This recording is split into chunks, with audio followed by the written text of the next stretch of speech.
In this episode, pages of history, the Battle of Ushant. Tank Triathlon, you asked, and we delivered. And metal beasts, the famous German big cats.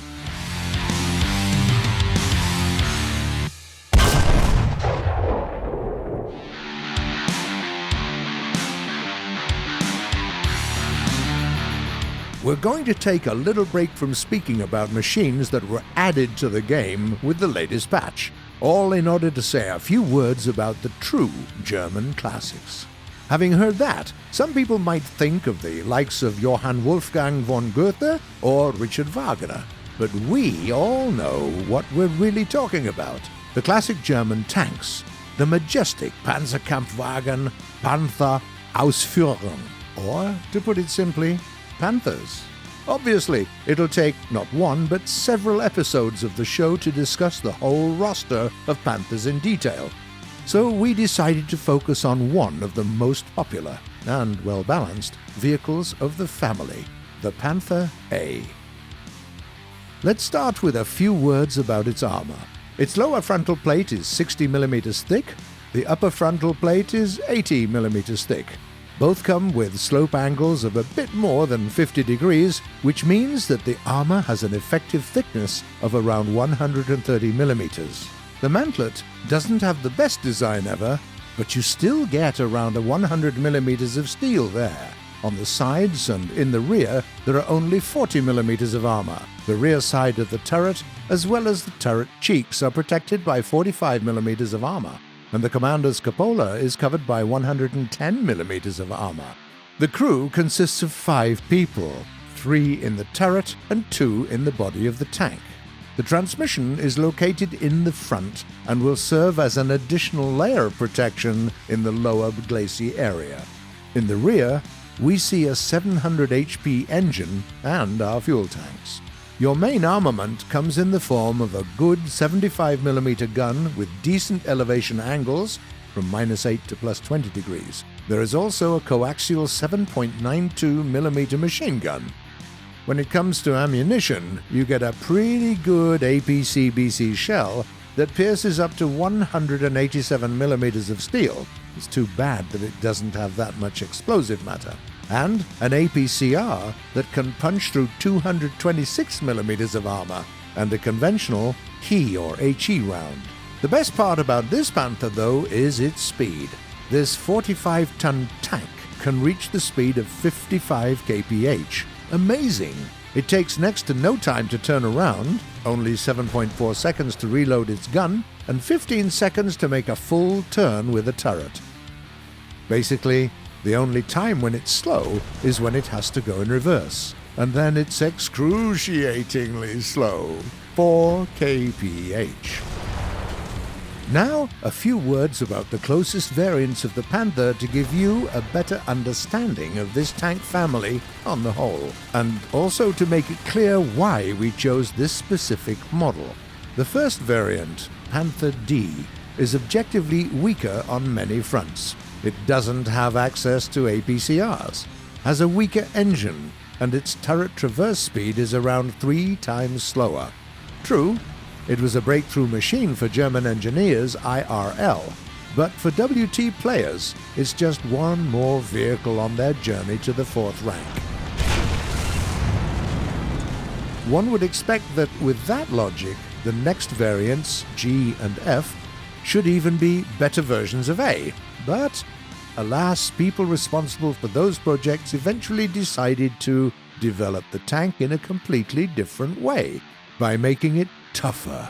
In the end, they couldn't make it invulnerable, of course, and along the way, Panthers lost their biggest advantage, their amazing mobility. Of course, we can't speak about Panthers without at least mentioning a very special Panther that was disguised as an American M10 tank destroyer to allow it to carry out covert operations behind enemy lines. And obviously, there was also a very thorough design modification that led to the creation of the Panther II, but that's a completely different story. All in all, the Panther is a great frontline offensive tank. Given its speed and decent elevation angles, it also shines when employed as a flanker. Furthermore, the vehicle is quite effective in urban environments and CQC, thanks to its fast turret traverse and lightning-quick reload.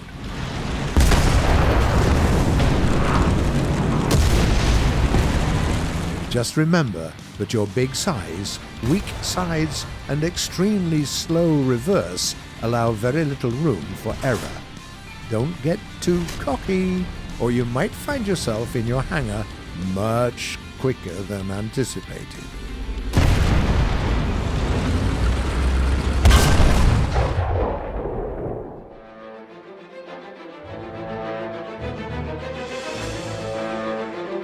By the summer of 1944, Germans were in dire need of basically everything. They were running out of oil, coal, vehicles, and ammunition. The only thing they were not lacking in was morale. The grim magic of German propaganda could not be dispelled that easily. That's why, even after the first landings in Normandy, the German top brass were still pretty sure they could repel the Allies. They wanted to use every ship they still had at their disposal to deliver a crushing blow, and what they had at that point were just 4 destroyers. That's what Kapitan José, called Theodor von Berchtoldsheim, had to use to sink 6 battleships, 23 cruisers, and 104 destroyers, not counting all sorts of landing vessels. During the evening of the 8th of June, German ships left the French port of Brest and sailed up the English Channel. That night, they were doomed to meet the British 10th Destroyer Flotilla, divided into 2. The southern group, consisting of Tartar, Ashanti, Huron, and Haida, and the northern, including the Polish vessels ORP Piorun and ORP Błyskawica, and the British ships Eskimo and Javelin. The opposing forces met around 1:30 a.m. Germans were the first to spot the southern half of the Allied flotilla. They were clearly visible in the moonlight while German vessels were coming from the dark. Berchtoldsheim decided to waste no time and launch a surprise attack, and 12 torpedoes were dispatched at once. The Germans failed to catch the British unawares, though. It turned out the Allies had been picking up German radio comms and tracking their movements with radar for about half an hour by this time. That's why British vessels had little difficulty dodging the torpedoes and promptly opened fire with 24 guns at their disposal.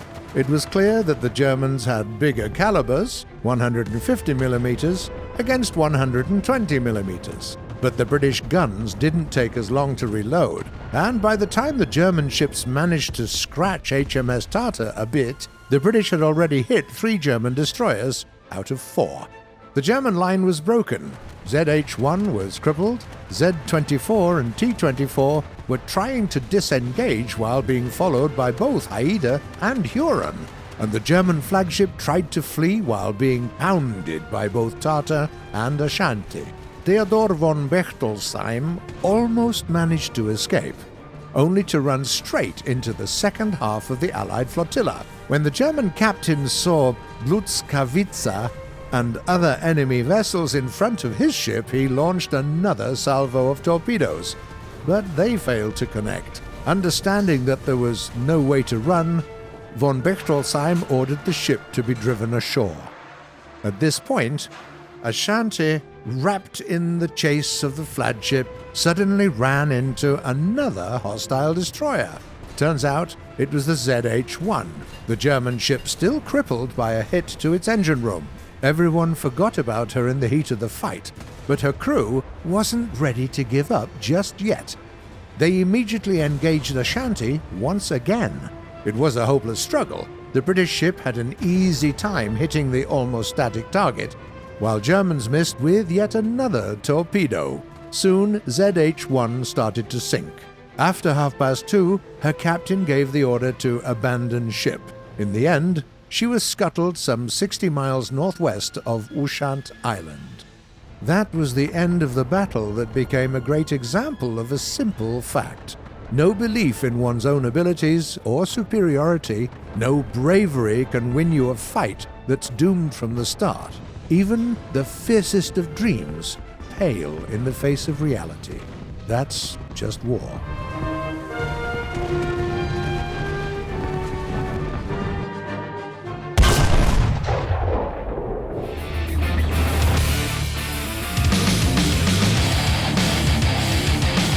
Heavy SPGs. You asked for it, and we delivered. By popular request, today we're testing self-propelled guns. And not just any SPGs, but the heaviest and most well-protected of them all. The contenders are the American T-95, the British A-39 Tortoise, the Japanese Hori production, the German Jagdtiger, and the French AMX-54. Let's start with the most important thing, and that's obviously not speed, not this time. If we organized a race with these speedy beasts, you'd all be sleeping in 15 minutes or less. Let's just state that the fastest of them all is the Foch. If you try hard enough, you can use it to reach the speed of 50 kilometers an hour. And the slowest ones are the Tortoise and the T-95. With top speeds of 19 and 13 kph. Impressive. With that question out of the way, let's get to the real selling point here, their armor. To test it, we will shoot at every contender with a 100mm D10T gun. The first test, with an APHE shell. The American can certainly take a hit. The shell hit the commander's cupola and pierced the armor but failed to explode inside. The German vehicle is also intact. When hull down, its only weak spot is the placement of the MG of the radio gunner in the upper front plate. But, well, good luck hitting that. The British SPG is already on fire. The round went right through the UFP. The Japanese turned out to have rather weak cheeks. It's good that it's just crash test dummies sitting inside and not real people. We wouldn't want that many deaths. What about the French armor? Not bad, not bad. It's still operational even though a couple of rounds went right off after hitting gunner optics. Test number 2. Let's hit him with APCRs.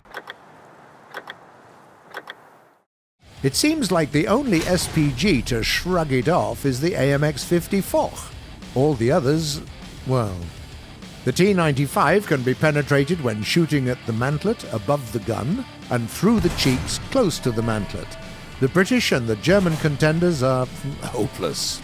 You can hit them almost anywhere and they're gone after the very first shots. The Japanese SPG isn't afraid of being hit in its UFP, but then there is that spot. We could also test our contenders with some heat rounds, but there's hardly any need. Basically, all of our contenders can't do much against an enemy with heats. Test number 3. The firing range. Our contenders finally strike back. As usual, we're going to use a couple of targets so that we can test both penetration and reload rates. Our SPGs are coming to their designated positions. 3, 2, 1... The first ones to fire are SPGs from Japan and the UK. Both of them had difficulty dealing with the armored target, though. They had to make an additional shot. The next ones to destroy their targets are the American SPG and the French vehicle, and the last one to finish is the German tank destroyer. Its 128mm gun takes quite a while to reload, let's put it this way. Okay. It's finally time to determine which SPG came out on top today. The third place. Oof, that was a close one. The German and the American contenders were fighting for this spot till the very end. But eventually, the bronze went to the T-95. It has great armor and a wide array of useful rounds. At the same time, its gun takes ages to reload and the vehicle itself is very sluggish. That's why it can't rank any higher. The silver medal is awarded to the Japanese Hori production. It has decent mobility, some serious protection, and a very good gun. Finally, the gold goes to the AMX 54. Best armor, a punchy cannon, and it's also the fastest SPG here to boot. Truly the undisputed champion of this triathlon.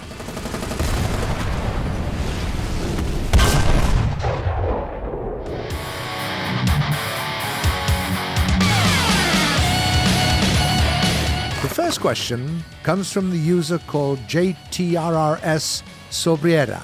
It goes like this. What is the caliber of artillery support in the game? Hi.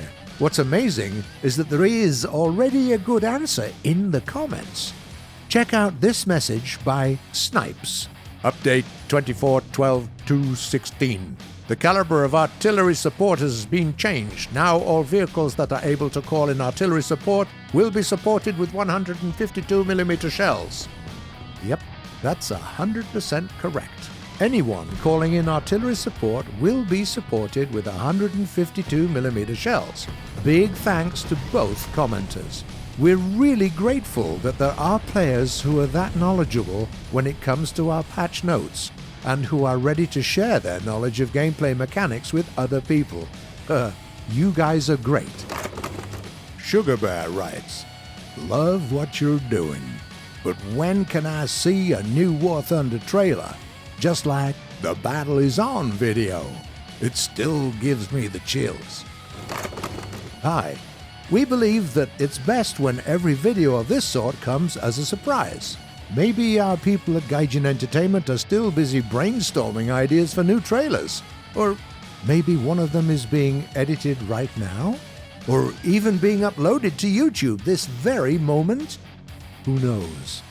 Stay tuned and subscribe to our channel, and we'll do our very best to keep these surprises coming. Then, there is a message from a player with a truly great name. Luxarus Katen Yosto Dexus Garde. At this point, the War Thunder can be a documented channel for war vehicles. Thanks for your kind words, that's important for us. We're in love with both good gameplay and military history, and try to do justice to both. It feels really good when our efforts are appreciated. Garta Cartelocci writes, finally, someone know how to pronounce Centauro. You made an Italian proud of you. Greetings in Italy, and thanks. Well, our community includes people from all over the world. Honestly, it's sometimes damned hard to get all the pronunciations right. We're trying, though. Thanks again, we really appreciate that. Then there is a very serious suggestion by SpongeBob. What do you think about adding birds to the sky to make piloting a bit harder? Yeah, that'd be awesome. And then lots of cattle to the fields to make driving a bit harder. And moose and wild boars to our forests. And fish, shoals of herring so big and full of fish that even the biggest ships would have difficulty passing through. And a giant cracker to come from the depths of the ocean from time to time to sink the nearest Krasny Kavkaz. Sure. That's it for today. That was the Shooting Range 2.0 by Gaijin Entertainment. Subscribe to the channel. We try to make our show better with every new episode. Click on that bell to be the first to know about our upcoming videos. Leave a like and tell us what you think in the comments below. Remember, we do read them all. See you in a week. Thanks for your questions and likes.